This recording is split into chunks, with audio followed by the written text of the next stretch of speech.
Hello and welcome back to Europa Universalis 4 and the Riga Terra Mariana achievement run. Let's go. Okay, so we were just preparing a war against Novgorod in Sweden. Demand these yeah, we already had that. Demand them.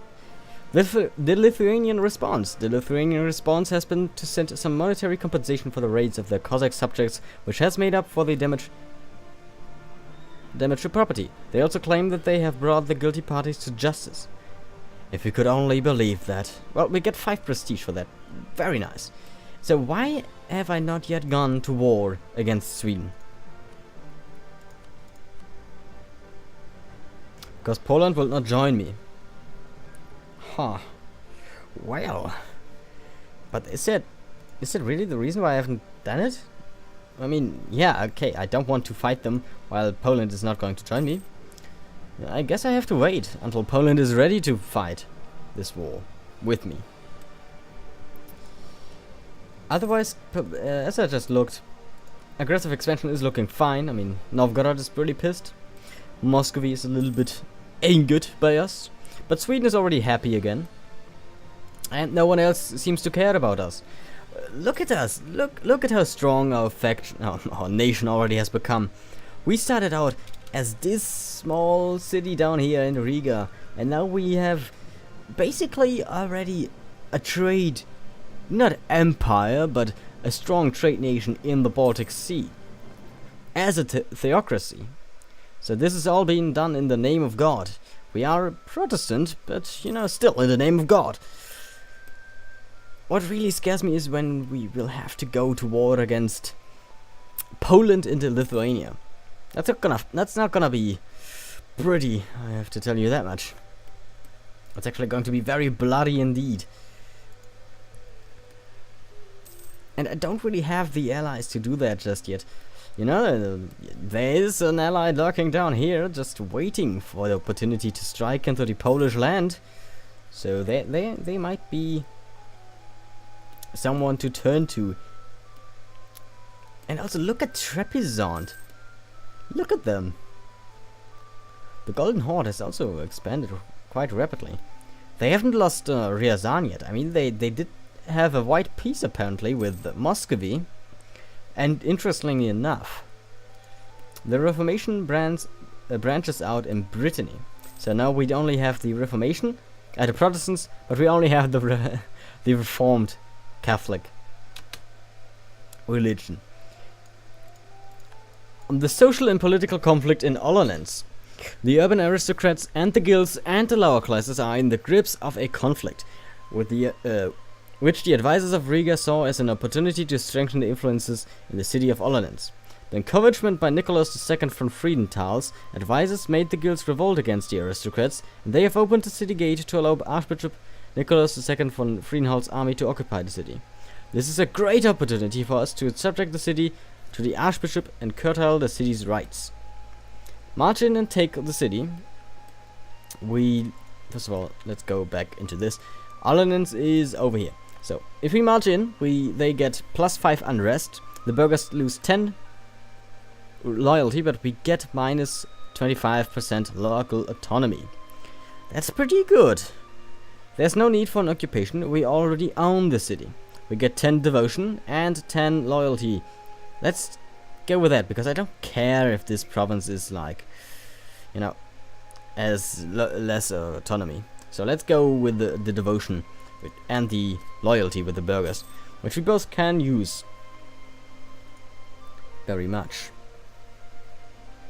So we can just go into reform our nation whenever I want, I guess. No, actually no. If I would reform into... Oh, I actually had to reform into Courland or Prussia.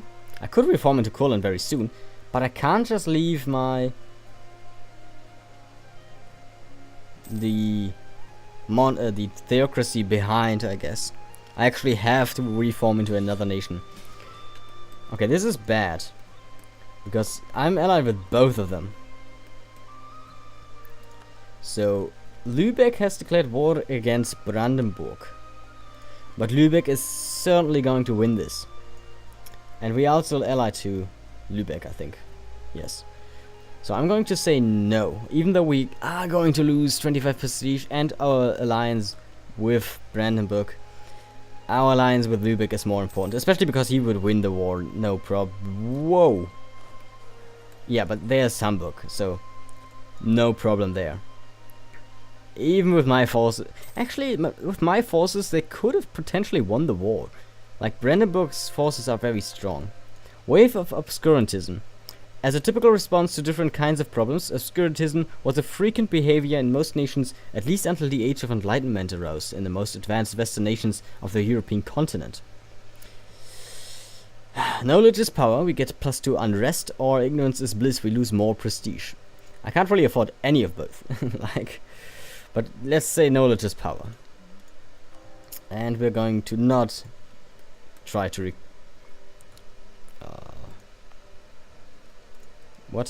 convert Ollenins. Just going to wait at the moment. There has been a revolt in Skar, but our fort is going to hold. We're going to march in there, even though it's going to cost us quite a lot of manpower. Can we go in there without crossing a river? I don't know. We'll just try from every possible direction. Yeah, there is not going to be a river crossing if we attack from Ingermanland. I actually hope for Psko to... Actually, there is a river crossing. They lied to me. And Psko is not helping me, so let's retreat out of this battle. That just cost me a bunch of man. That's really bad. I lost a bunch of manpower because of this. I really thought Psko would send in their forces to help me.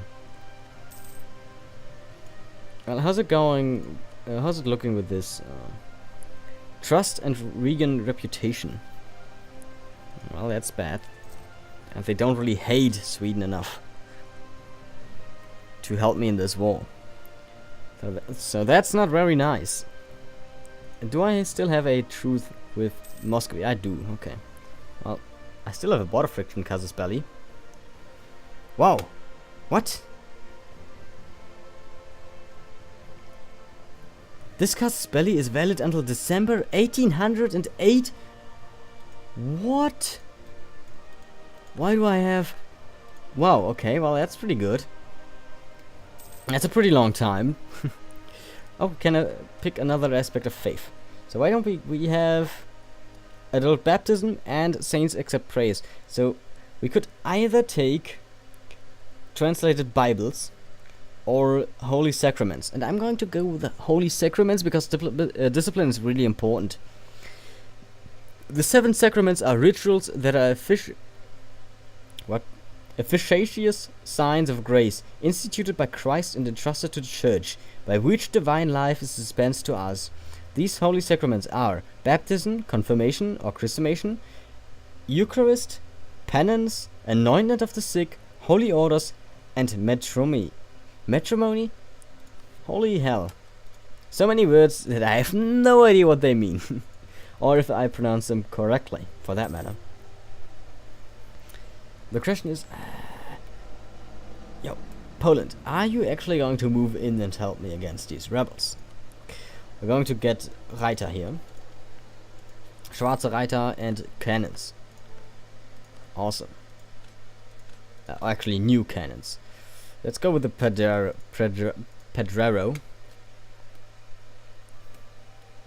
Okay, accept the peace. Denmark has made peace with Utrecht. They also made peace with Verden. What? Oh, they won. I thought Verden fully annexed Denmark. That would have been quite a lot of aggressive expansion and overextension.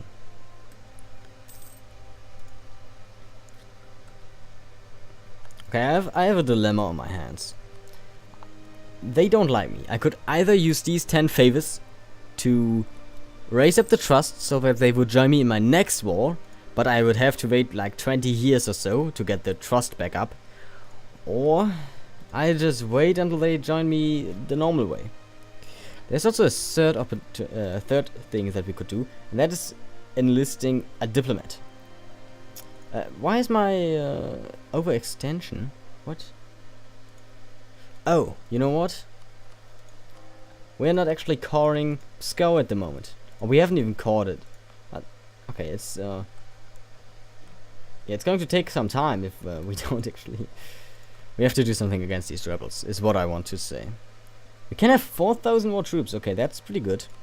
Let's get 3,000 more infantry and 1 more cannons. 1 more cannons, that's... okay. Full annexation was demanded. Okay. Well, that's it for Brandenburg. Interesting enough, that's... I don't think I've ever seen that. I've never seen a game without Brandenburg. If I haven't eliminated it myself. Huh. Well, we're going to convert Chem because it's not that... It's going to take a long time, don't get me wrong, but it's still going to be quicker than 300 a month. I'm very sad that the Polish are not even helping me against my rebellion and I have to deal with this myself. Get out of here, mosquito.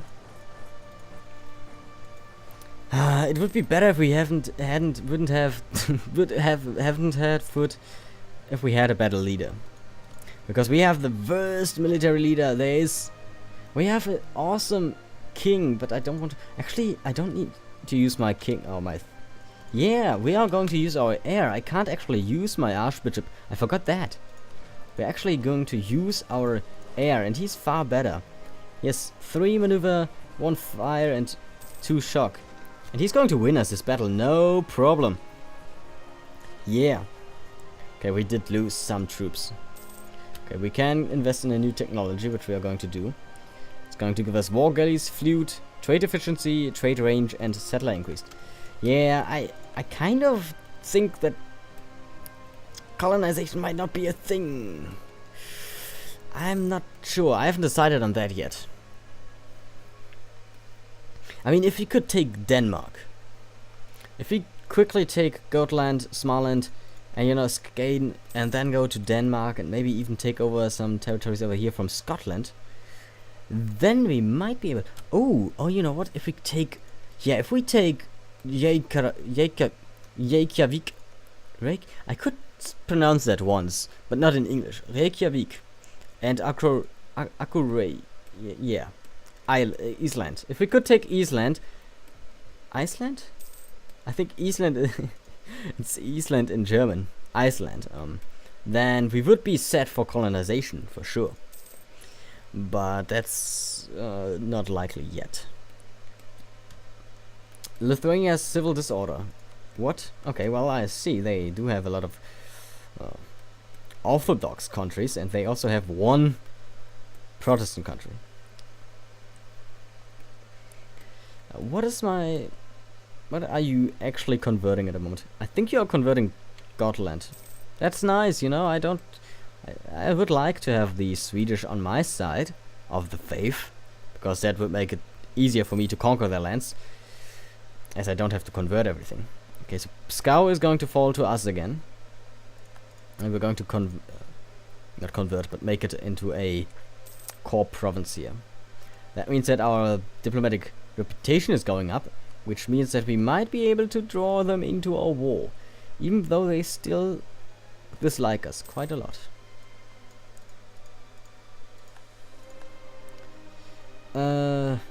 What? Growing city requests privileges. The burghers of an increasingly important trading city have approached the Archbishop today asking to be granted privileges to be able to make the region thrive without the hindrance of many of our normal taxes. Should we provide them with these means to grow, they assure us that the economy of the area would quickly improve, resulting in more wealth for the state. Accept the petition. They do get 15 loyalty and 2 base tax, and Tikwin is going to get under the control of the burghers. Or we could just reject it. You know what? No, let's accept this. I do like this idea. It's also not hurting us per se. I do have Neva under the control of the burghers, so no problem there. I don't even know why they would want this province. It's basically useless. This one, on the other hand, Karelia, that's pretty nice. We could give that to the burghers if we conquer it. Sweden only has 8,000 troops? I don't believe that. I don't buy that. Sweden has only 8,000. Okay, but they could recruit up to 18,000 if they are at war, which they certainly are going to do if we declare war against them. Conquer Rovaniemi. Rovaniemi.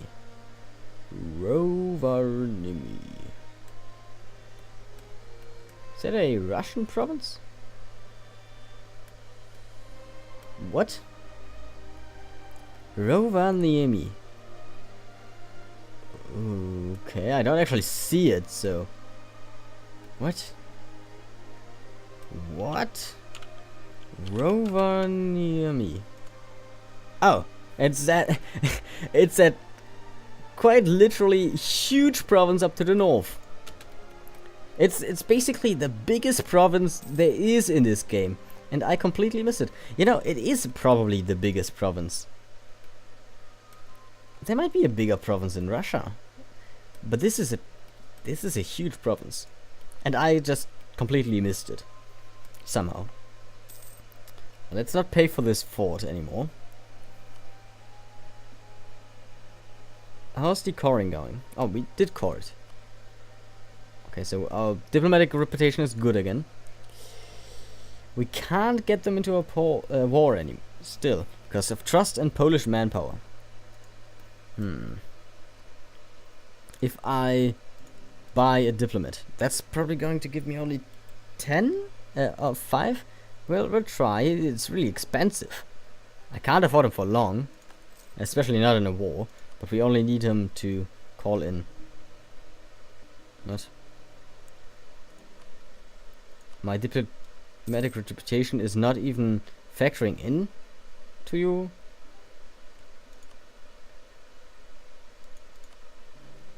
Wait, what?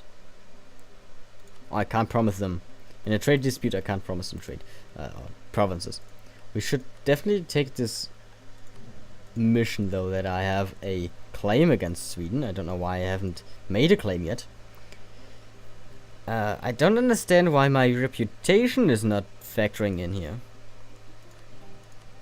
Who are your allies? Hamburg and Novgorod.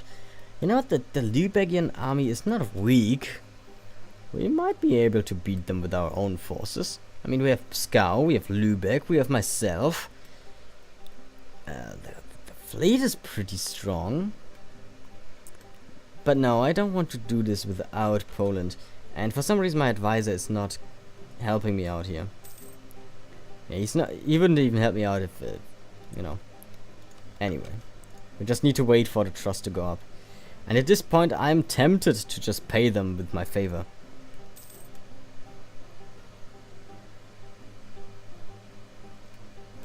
Poland has declared war against Mecklenburg. Yo, Poland, what are you doing? You don't want to join my war, but you are declaring war against Austria? What has gotten into you? You just literally declared war against Austria, England, Oldenburg, the Palatinate, and Milan. That's a pretty strong enemy composition. Yeah, please do not call me into this war. I don't want to have anything to do with this. You will have some early, you know, success, maybe, but it doesn't look like it.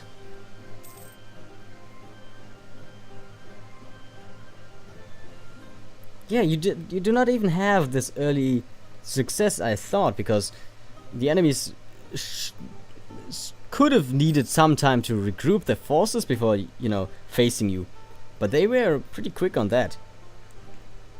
And we haven't even seen the English. Yeah, they're the English army. They're just landing with 50 or 60,000 men right there. Additional to the 20,000 or 30,000 army that is running around down here. And Austria, that's not all of his forces. Why would you do that? I'm